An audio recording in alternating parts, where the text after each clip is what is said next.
El 9 Channel presenta Fila 9 con el auspicio de...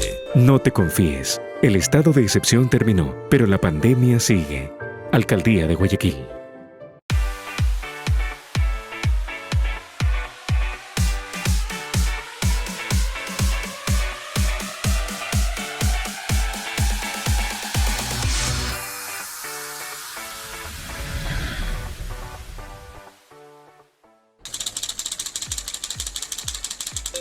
Llegamos a un nuevo encuentro de Fila 9 Live. Gracias por seguirnos en Facebook Live. Gracias por estar con nosotros en nuestra cuenta en YouTube. Y gracias por seguirnos también en Twitter, en Instagram. Rodrigo, ¿qué tal? Un nuevo encuentro y semana caliente. Semana muy caliente y hay que alistar el bar, el fotofinish, en fin, porque esto se está poniendo realmente color de hormiga, dicen algunos analistas por ahí. Bienvenidos todos, qué alegría poder compartir con ustedes otro de nuestros encuentros a través del 9 Channel. Hoy en Fila 9 el tema es el análisis electoral.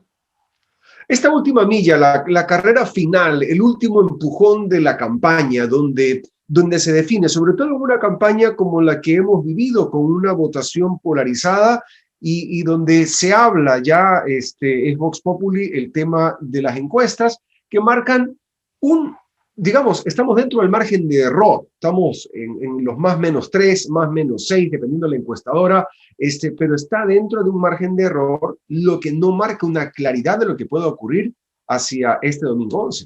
Y lo único claro es que son las votaciones. Vámonos ahora mismo con nuestra entrevista de hoy. Y aquí estamos listos para arrancar nuestro encuentro de Fila 9. Bienvenidos de vuelta. Tal cual lo que habíamos anunciado en nuestros promocionales, hoy vamos a hablar sobre el proceso electoral. Es que estamos en la recta final ya, rumbo a las elecciones presidenciales. Pero ¿cómo está el ambiente? ¿Cómo se van presentando los números? En fin, hay mucho de lo cual hablar en esta jornada en Fila 9. Y hemos invitado a Pedro Donoso, es analista político y director de ICARE. Aquí le damos la bienvenida. Pedro, qué bueno tenerte en el programa nuevamente. Muchas gracias. Buenas noches, Rodrigo, Roberto. Encantado de estar con ustedes. Bueno, la última milla ya. Esta es ya el sprint final para la carrera del día domingo, del ahora llamado 11A. Pedro, la pregunta del millón y a la que no sé si tengas respuesta, ¿quién gana el domingo? Empecemos por ahí. ¿Cómo están los números? En efecto, digamos, no tengo respuesta. Es muy complejo, ¿no es cierto?, el poder determinar quién gana y quién pierde finalmente en este escenario tan convulso, ¿no es cierto? Primero por la limitación que naturalmente van a tener las encuestas y que tienen las encuestas como herramientas, digamos, cuantitativas en un escenario de muchísima polarización. Es decir, la gente, digamos, acostumbra a no tener la confianza encuestador-encuestado de poder responder con sinceridad. Por lo tanto, finalmente, a veces las encuestas no son tan certeras y no es un problema de encuesta, finalmente, porque además siempre la generación de opinión va en contra de la herramienta, que es muy clásico en el Ecuador, ¿no? Lo que sí finalmente es muy interesante, yo creo que hay más certezas que dudas en dos cosas que me parece que son importantes, más allá del resultado. El primero es la cancha en la que jugamos. Yo siempre hago hincapié en la cancha en la que jugamos, que es una cancha muy, muy compleja. Es decir, lo que digamos, les dije en la última invitación que ustedes gentilmente me hicieron, es el altísimo pesimismo, nunca antes visto finalmente, ¿no? Y eso se mantiene hasta ahora. Es decir, el proceso electoral finalmente y el proceso postelectoral de gobernabilidad, que es algo que es también tremendamente importante, ¿no es cierto?, se está jugando en un escenario que, de acuerdo a CEDATUS, por ejemplo, 8 de cada 10 ecuatorianos se sienten pesimistas del presente. De acuerdo a perfiles de opinión, 9 de cada 10, y de acuerdo a Opinión Pública Ecuador, 7 de cada 10. Entonces, digamos, esa es la cancha en la que se juega finalmente este proceso electoral, que además eso es lo que provoca que sea tan complicado entender qué es lo que puede suceder, ¿no?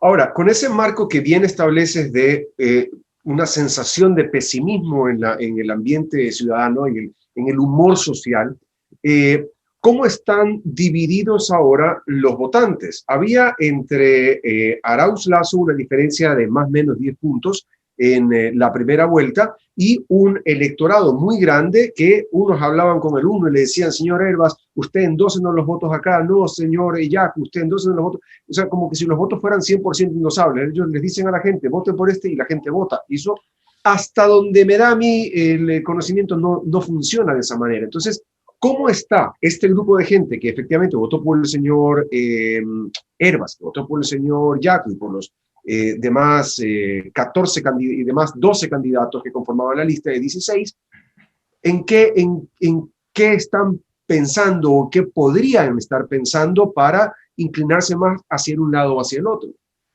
Varios temas, digamos, en esa pregunta, ¿no es cierto? La primera es, hay que medir en qué porcentaje están los indecisos. Y depende a qué encuesta preguntas finalmente, ¿no? A qué encuestadora preguntes. Yo, digamos, he tenido acceso a 4 encuestadoras, ¿no es cierto? La de mayor indecisión que ese datos ubica en un 28.8% a los indecisos, y la de menor, que es Click Report, ubica en 8.08% a los indecisos. Por lo tanto, finalmente sigue existiendo un gran porcentaje de indecisos en el Ecuador, ¿no es cierto? Que finalmente tendrán que decidir incluso el mismo día de la elección, que ese es el segundo tema que yo quiero hablar. Tenemos que analizar quiénes compiten en el proceso electoral de la segunda vuelta, ¿no? Y ustedes van a decir, por Dios, ¿para qué invitamos? Señor, sabemos quiénes compiten, pero hay que hacer una radiografía de los candidatos, ¿verdad? Y estos candidatos son, tanto Lasso como Arauz, son candidatos hijos de un proceso político profundo y de un voto duro. ¿Qué quiero decir con esto? Que, por ejemplo, Arauz, ¿no es cierto?, y su voto duro, ¿no es cierto?, están de acuerdo a perfiles de opinión, una encuesta realizada a inicios de marzo, el 48.9% de sus votantes decidió votar por él antes de iniciar la campaña y un 22.8% el día en que inició la campaña. De Lasso es muy similar su voto duro, un 40.74% antes de iniciar la campaña y un 26.08% al iniciar la campaña. ¿Por qué digo esto finalmente? Porque estos dos candidatos están disputándose un electorado, ¿verdad?, muy sui generis, que es el electorado de Yacu Pérez y de Javier Herbas, que tiene unos números muy interesantes a diferencia de estos dos candidatos. El 23.40% de quienes votaron por Yacu Pérez, de acuerdo a esta encuesta, lo decidieron el mismo día de las elecciones. Y un 15% de Herbas decidieron el voto el mismo día de las elecciones. Es decir, puede ser finalmente que el mismo día de las elecciones se defina finalmente por quién podrían votar un gran porcentaje de indecisos, ¿no? Ahora, Pedro, en la misma línea de la pregunta que hacía Roberto hace un momento, el tema del endoso de la votación, ¿verdad? Analizando lo que ha pasado en estos días recientes, me refiero al pronunciamiento por parte de Vargas, el presidente de la CONAIE, ¿esos votos en ese caso son endosables o tampoco son endosables? ¿Y qué efecto podrían tener en este momento y a estas alturas de la campaña electoral? Esa es una gran pregunta. La teoría te dice que no hay endoso de votos. La práctica te dice, en algunos casos, lo contrario. Y aquí hay un tema muy, muy interesante. En el 2017, ¿no es cierto?, en primera vuelta, Guillermo Lasso obtuvo 2.652.403 votos, ¿no?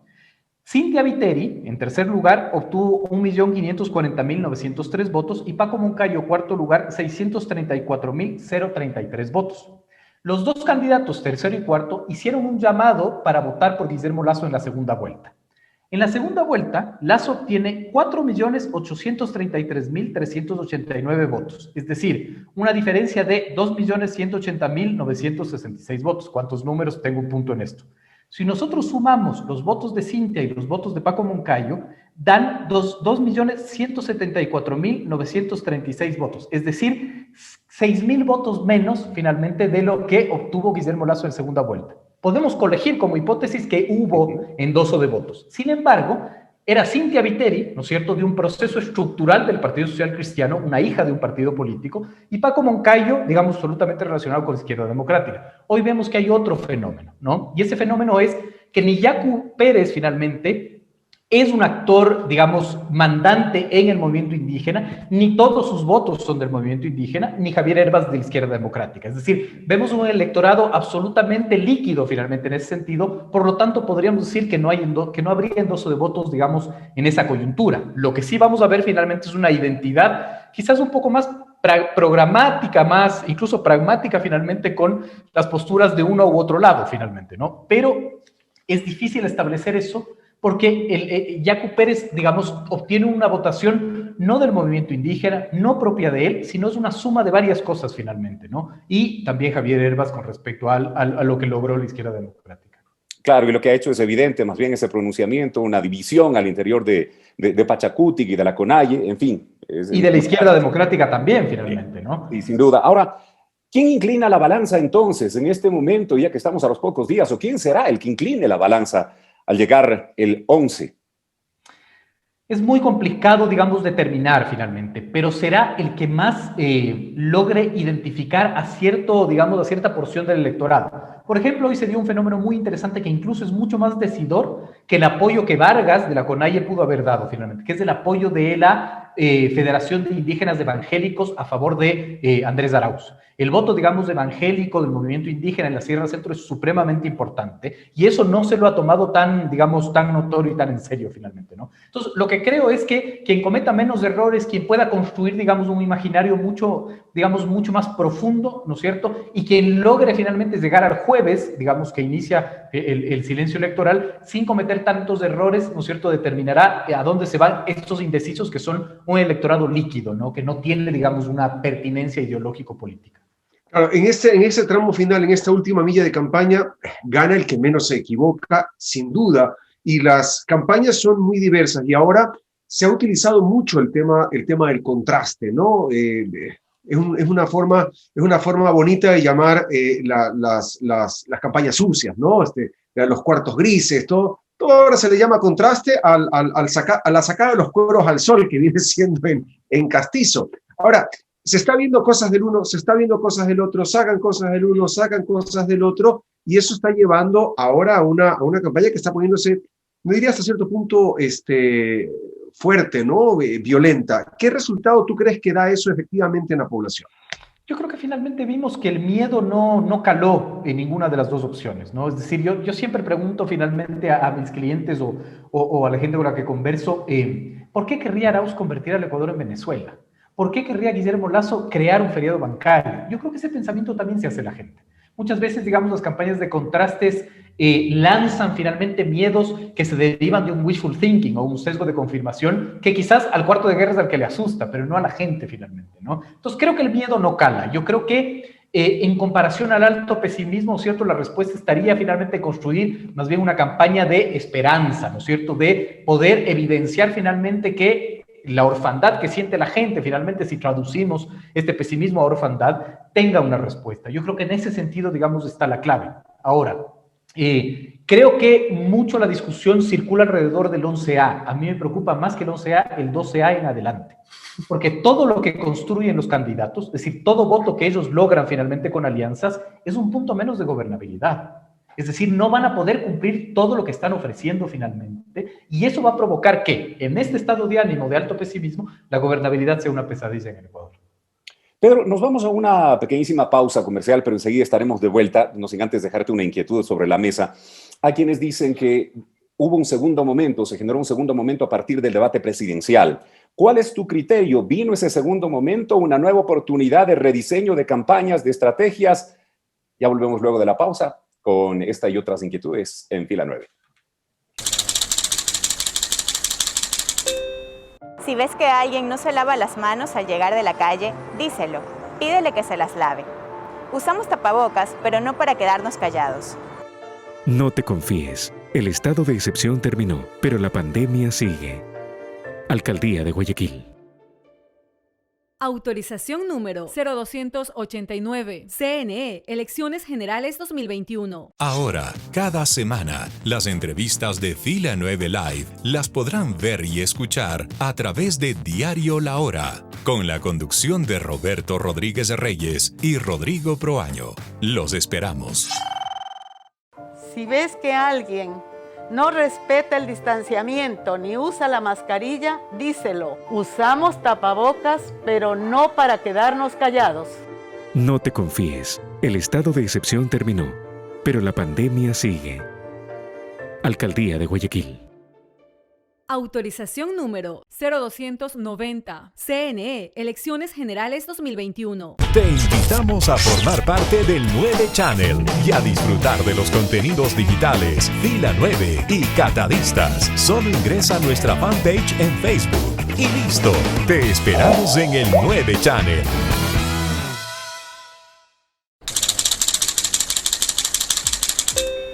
Y estamos de vuelta en Fila 9, hoy conversando con Pedro Donoso, es analista político y director de ICARE.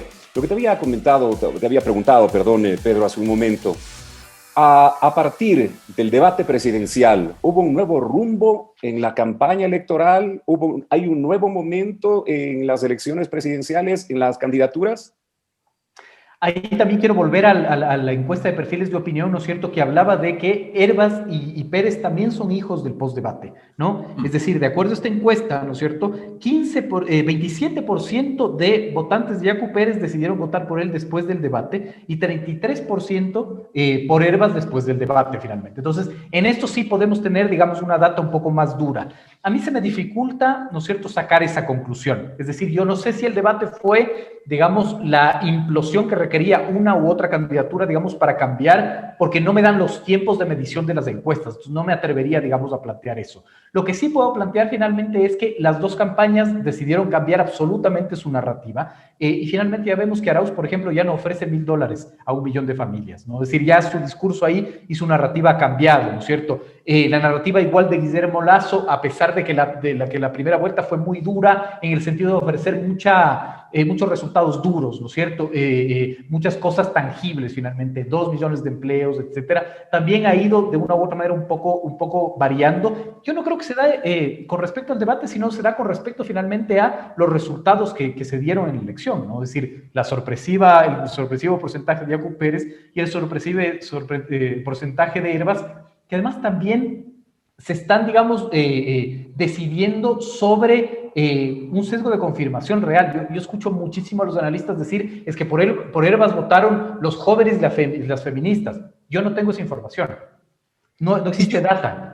Y yo te quiero preguntar algo ahí. El consumo de mensaje a través de medios, ¿cómo está la composición hoy por hoy, donde los medios digitales han ganado un protagonismo importante hacia lo que es la televisión, la prensa escrita, la radio tradicional? ¿Cómo está la composición del consumo de mensaje? Porque el debate presidencial, sí, se habla mucho del debate, pero en ciertas esferas yo también concuerdo contigo en que no es gravitante al final del día en la toma de decisión del grueso de los indecisos.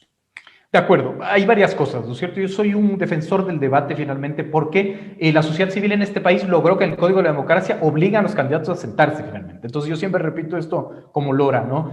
Así haya estado pésimo el debate, así no nos haya gustado, así no haya visto nadie, creo que hay que preservarlo, ¿no es cierto? Y ayudar a que el debate se convierta en un bien público, porque tengo el terror que venga la clase política y decir, no funcionó esto, saquémoslo porque a nadie beneficia cuando eres clase política, ¿no? Y el segundo punto es, digamos, hay varios silogismos falsos que se construyen alrededor de las redes, creo yo. Yo recién escuchaba a un analista que decía, las redes son fundamentales porque en el Ecuador hay 14 millones de cuentas de Facebook, por lo tanto, podemos colegir que hay una cuenta de Facebook por familia en el Ecuador. Pero yo no sé si el Facebook lo utiliza para consumir data política, para consumir, digamos, contenido político. No es automático. Yo puedo tener Facebook y no revisar, digamos, el contenido político, ¿no? Entonces, creo que hay que medir muy bien cuál ha sido el impacto de las redes sociales en ese sentido. Pero si vemos, yo creo que, digamos, si bien son importantes, no hay que sobreestimarlas, ¿verdad? Y creo que el territorio sigue siendo para mí, digamos, un tema absolutamente real y plausible en las campañas electorales. Y si vemos también la data de los cuantitativos, vamos a ver que la televisión sigue siendo, digamos, el rey de los medios de comunicación en ese sentido, ¿no?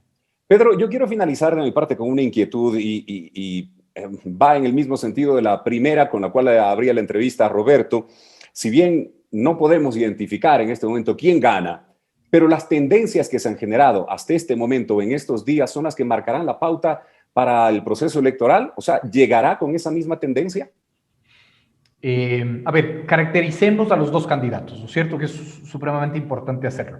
En el Ecuador electoral, ¿no es cierto?, hay 7 provincias que ponen presidentes. El resto no tiene un peso político, ¿no es cierto? Y en ese sentido, hay 22 cantones que ponen presidentes, que tienen más de 100,000 habitantes, digamos, en el peso electoral, ¿verdad? Si caracterizamos finalmente ahí a los candidatos, tenemos 2 candidatos. Arauz, que es el gran ganador, porque gana en 16 de estos 22 cantones, pero es un pésimo segundo y un pésimo tercero. Gana queda segundo en solo un cantón y queda tercero en solo un cantón y en el resto de cantones queda cuarto. Guillermo Lasso es un muy mal primero porque solo gana en Quito finalmente, pero queda segundo en 11 cantones y tercero en 8 cantones, ¿no? Y finalmente, digamos, si hacemos una comparación entre los dos, Arauz, por ejemplo, tiene, de acuerdo a perfiles de opinión, un voto blando de 4,62%. ¿Qué quiere decir un voto blando? Que la gente que aún no está decidida por quién votar podría votar por este candidato, ¿verdad? Y según Clima Social tiene un 9% de voto blando. Sin embargo, Guillermo Lasso, de acuerdo a perfiles de opinión, tiene un 9.9% de voto blando y un 10.5% de voto blando según Clima Social. Es decir, de acuerdo a esta encuesta, ¿no es cierto?, a estas dos encuestas, habría gente que estaría mucho más dispuesta a votar por Lasso que por Arauz de acuerdo al voto blando. Sin embargo, estas son encuestas de inicios de marzo. Entonces, el tema es que la tendencia va a ir cambiando de acuerdo a los golpes de efecto que vayan cambiando, ¿no? Hay un analista español que hace mucho análisis político del Ecuador, que se llama Jacobo García, que dice, esto se va a definir a los 10 minutos y por VAR finalmente, ¿no? Y yo concuerdo totalmente. Sí, va a ser en el VAR y, bueno, pues los bares están cerrados por el momento. Oiga, pero una cosa, para estar claros, en el caso ecuatoriano, digamos, en la mayoría poblacional, no veo yo que haya un voto o que vayamos a tener ahora un voto ideológico, con una potente carga ideológica, porque tienes claramente marcados un candidato que está en una posición, otro candidato que está en otra posición ideológica, pero el voto va a ser hacia quien le genere entonces una mayor esperanza a quienes puedan afincar un mejor futuro, creo yo, y concuerdo contigo, ya para ir concluyendo, que la decisión se va a tomar exactamente ahí, ¿no? En los últimos 90 segundos, desde que entraste al recinto electoral, cogiste tu plumita y marcaste tu voto, ¿no? Hay varias lecturas de lo que significa el voto finalmente, ¿no? Hay lecturas que dicen finalmente que el voto es un acto de reivindicación, es un acto de revancha incluso, ¿no? Había una frase famosísima que la acuñó Abdalá Bucaram en la segunda vuelta finalmente contra Jaime Nebot, que decía, votar por Bucaram es como tomar un tillo y rayar un Mercedes-Benz, haciendo, digamos, apología de que es, digamos, una lógica de revancha, ¿verdad? Y claro, finalmente ahí se puede entender que incluso, por eso es tan importante el estado de ánimo y el pesimismo, que el voto te va a servir finalmente para reivindicarte, para gritar, para un poco establecer un tipo de venganza social, ¿no es cierto?, al establishment, finalmente a lo que está sucediendo, ¿no? Entonces, creo que va a marcar muchísimo eso. Ahora, no existe un voto ideológico, creo yo. La gente no dice yo soy de izquierda o soy de derecha, pero sí se identifica con distintas cosas, ¿no? Y por eso ahí me parece que son importantísimos varios grandes electores que suceden, ¿no? El caso de los vacunados VIP, yo creo que va a tener ahí un peso. Octubre es un peso fundamental. Octubre es un proceso social que sucedió en el Ecuador que muy poca gente lo ha trabajado, que esta sociedad no lo procesó y que simplemente lo que hizo fue crear una como matriz cartesiana, ¿no? De los buenos y los malos, destruyeron Quito, sufrieron abuso de la policía, o sea, y finalmente en octubre pasaron muchísimas cosas que yo creo que ahora estamos viendo que están siendo reivindicados finalmente por el voto incluso que obtuvo Yacu Pérez, ¿no? Entonces, es una sumatoria de muchísimas cosas, incluyendo para mí lo clave que es el estado de ánimo. Qué interesante poder conversar contigo, Pedro. Queremos agradecerte por estar con nosotros en el programa. Importante también el análisis en este momento, cuando estamos ya a días nada más del proceso electoral, donde esperamos que se plasme la voluntad del pueblo ecuatoriano y decida, lógicamente, en consecuencia y asume esa responsabilidad sumamente necesaria en el ejercicio democrático. Pedro Donoso, analista político y director de ICARE, hoy con nosotros en Fila 9. Gracias, Pedro. No, buenas noches. Gracias a ustedes. Muchas gracias. Abrazo. Si ves que alguien no se lava las manos al llegar de la calle, díselo. Pídele que se las lave. Usamos tapabocas, pero no para quedarnos callados. No te confíes. El estado de excepción terminó, pero la pandemia sigue. Alcaldía de Guayaquil. Autorización número 0289. CNE, Elecciones Generales 2021. Ahora, cada semana, las entrevistas de Fila 9 Live las podrán ver y escuchar a través de Diario La Hora, con la conducción de Roberto Rodríguez Reyes y Rodrigo Proaño. Los esperamos. Si ves que alguien no respeta el distanciamiento ni usa la mascarilla, díselo. Usamos tapabocas, pero no para quedarnos callados. No te confíes. El estado de excepción terminó, pero la pandemia sigue. Alcaldía de Guayaquil. Autorización número 0290. CNE, Elecciones Generales 2021. Te invitamos a formar parte del 9 Channel y a disfrutar de los contenidos digitales Fila 9 y Catadistas. Solo ingresa a nuestra fanpage en Facebook. y listo. Te esperamos en el 9 Channel.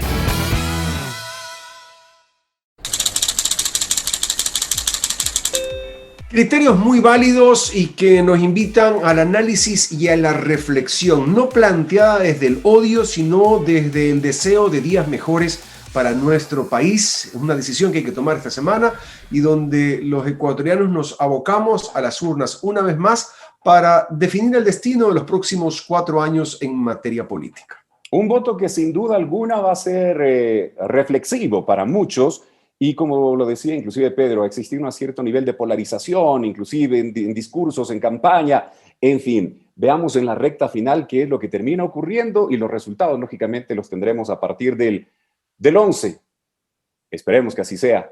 Ojalá sea el 11. Ojalá. Yo me atrevería a decirte que no. Y lo que dijo Pedro también es muy claro. ¿Qué va a pasar en el 12? Porque ahí es cuando ya vamos a empezar a tener, digamos que tenemos claridad con un ganador el día 11, pese a que el CNE dijo que no va a ser conteo rápido, por lo que ya vivimos la elección pasada, pero va a haber una proyección de datos. Y ahí va a ser importante el no cantar victorias antes de tiempo, porque recordemos, el ingreso de la votación no es necesariamente ordenada ni refleja una tendencia nacional hasta que no haya una masa crítica de votos. Entonces, van a ser momentos tensos y a partir del 12 vamos a un poco, yo creo, sentir cómo se van asentando todos esos datos. Yo creo que la paciencia va a ser el ejercicio mayor y a la vez responsable en este proceso electoral, sobre todo con experiencia de esa primera parte donde hubo muchos contratiempos. Nos vamos. Gracias a todos por habernos acompañado en este encuentro de Fila 9. Un abrazo a todos los que se van sumando al 9 Channel, esta comunidad en Facebook que tiene propuestas interesantes. Les invitamos a que ustedes también ingresen, se suscriban, nos den like y formen parte de la comunidad del 9 Channel. Muchísimas gracias a todos quienes están con nosotros y nos escuchan también a través de la señal de Extrema FM, donde estamos en el centro del país sonando a todo volumen. Nos vamos. Hasta una próxima ocasión. Que la pasen muy bien. Hasta entonces. El 9 Channel presentó Fila 9 con el auspicio de... No te confíes, el estado de excepción terminó, pero la pandemia sigue. Alcaldía de Guayaquil.